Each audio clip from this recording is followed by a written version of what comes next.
சொல் பொருள் பின்வரு நிலை அணி. அதாவது ஒரு செய்யுள்ல ஒரே சொல் ஒரே பொருளில் மீண்டும் மீண்டும் வந்தால் அது சொற்பொருள் பின்வரு நிலை அணி ஆகும். ஒரே சொல் ஒரே பொருளில் தான் வரணும், வேறு வேறு பொருளில் வந்துடக்கூடாது.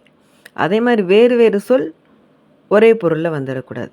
ஒரே சொல்லாக இருக்கணும், அது ஒரே பொருளில், ஆனால் திரும்ப திரும்ப வரணும். நம்ம எடுத்துக்காட்டு இதுக்கு நம்ம பார்த்தோம் அப்படின்னா, நோய் நாடி, நோய் முதல் நாடி, அது தணிக்கும், வாய் நாடி, வாய்ப்பச் செயல். இது திருக்குறள் அப்படிங்கிறத நான் சொல்லி தெரிய வேண்டியதில்லை, இது எல்லாருக்குமே தெரிஞ்சது தான். நோய் நாடி, நோய் முதல் நாடி, அது தணிக்கும், வாய் நாடி, வாய்ப்பச் செயல். இது எப்படி சொற்பொருள் பின்வரு நிலை அணி ஆயிற்று? இதில் இந்த நாடி அப்படிங்கிற ஒரு வார்த்தை இருக்குது பாருங்களேன், ஒரு சொல் இருக்குது பாருங்களேன். அது ஆராய்ந்து அப்படிங்கிற பொருளில் அடிக்கடி வந்திருக்கு. ஆராய்ந்து அப்படிங்கிற பொருளில் அடிக்கடி வந்திருக்கு. நோய் நாடி, நோய் முதல் நாடி, அது தணிக்கும், வாய் நாடி, வாய்ப்பச் செயல். இல்லை, வள்ளுவர் என்ன சொல்ல வர்றாரு அப்படின்னா, எப்பயுமே நமக்கு உடம்பு சரியில்லை, ஒரு மாதிரி நம்ம இயல்பாக இல்லை, நமது உடல் இயல்பாக இல்லை அப்படின்னா அதை நமக்கு என்ன பண்ணுது அப்படிங்கிறத நம்ம தெரிஞ்சுக்கணும். என்னமோ பண்ணுதே, நமக்கு காய்ச்சல் அடிக்குதா, தலைவலிக்குதா, மயக்கம் வருதா, ஏதோ ஒன்று தெரிஞ்சுக்கணும். என்னமோ நம்ம இயல்பாக இல்லை அப்படிங்கிறத புரிஞ்ச உடனே நேராக எங்கே போகணும்? மெடிக்கல் ஸ்டோர் போகணுமா, போய் மாத்திரை வாங்கி சாப்பிடணுமா? சாப்பிடவே கூடாது. எப்போயுமே சொந்த மருத்துவம் செஞ்சுக்கவே கூடாது. நம்ம யாரும் இங்கே எம்பிபிஎஸ் படிக்கலை. அப்போ அதுக்குன்னே படித்த அந்த மருத்துவரை போய் பார்க்கணும். இந்த மாதிரி எனக்கு என்னோடய உடம்பு இயல்பாக இல்லை அப்படிங்கிற விஷயத்தை மருத்துவர்கிட்ட சொல்லணும். அப்போ அந்த மருத்துவர் என்ன பண்ணணும்? நமக்கு என்ன வந்திருக்கு அப்படிங்கிறத ஆராயணும், நோயை ஆராயணும். நோய் நாடி, நோயை ஆராயணும். அப்போ வந்திருக்கிறது ஒரு காய்ச்சலாக, ஒரு தலைவலியாக, என்ன அப்படிங்கிறது தெரிஞ்சுக்கணும் அவர். ஆமாம்மா, உனக்கு இப்போ காய்ச்சல் வந்துருச்சு, உடம்புக்கு நமக்கு ஜுரம் வந்துருச்சுது. அப்போ அந்த நோயை என்னங்கிறத மருத்துவர் தெரிஞ்சுக்கணும். அதுக்கப்போ ஜுரம் வந்துருச்சு, காய்ச்சல் வந்துருச்சு அப்படின்னு தெரிஞ்சதுக்கு அப்புறமா நோய் முதல் நாடி, அந்த காய்ச்சலுக்கான காரணத்தை ஆராயணும். எதற்காக காய்ச்சல் வந்தது அப்படின்னு சொல்லிட்டு அப்போ நம்மகிட்ட கேட்கணும். இதை எப்பயுமே மருத்துவர்கிட்டையும் வக்கீல்கிட்டையும் உண்மையை மறைக்கக்கூடாது அப்படின்னு சொல்லுவாங்க. நம்ம என்றைக்குமே மருத்துவர்கிட்ட எதையுமே மறைக்கவே கூடாது.